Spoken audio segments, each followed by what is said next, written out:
níor fic me sin idir marúlis. Dúróid go me go le hennim.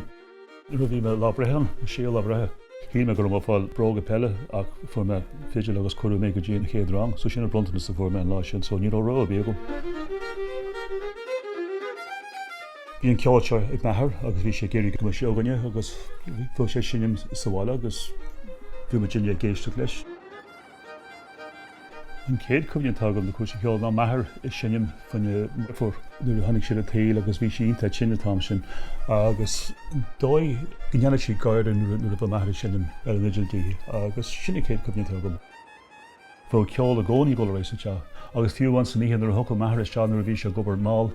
Chuirigh sé close peg ar an draithéad sin.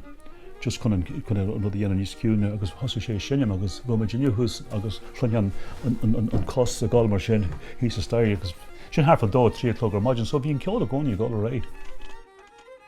Well is stoid an duine smó chu i gcion go mór an John Doherty an tá cosúir a mé thart an níidir 60 cethir agus bhí mé ionta óg an tám sin. Bhíocht fé é buintlin a chuid ceol. Agus bhí rudí atáú ar fud a dáin ó hih ceol tíide. Díine chu sim an Bob Dylan is rudí mar sin.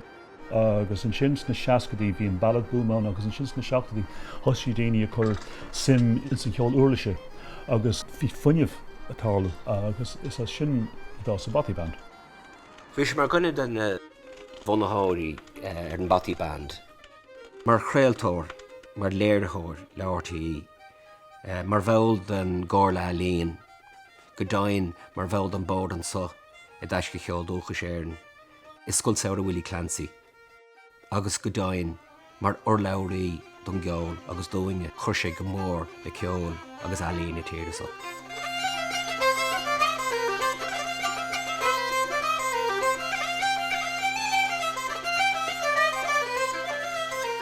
Bhí cinál glún ceoltóirí tám sin agus bhí sé gríthe, bhí me le sinnim agus de genú cearníní. Is tá chuid mhór cáilte tá sé de hiúil.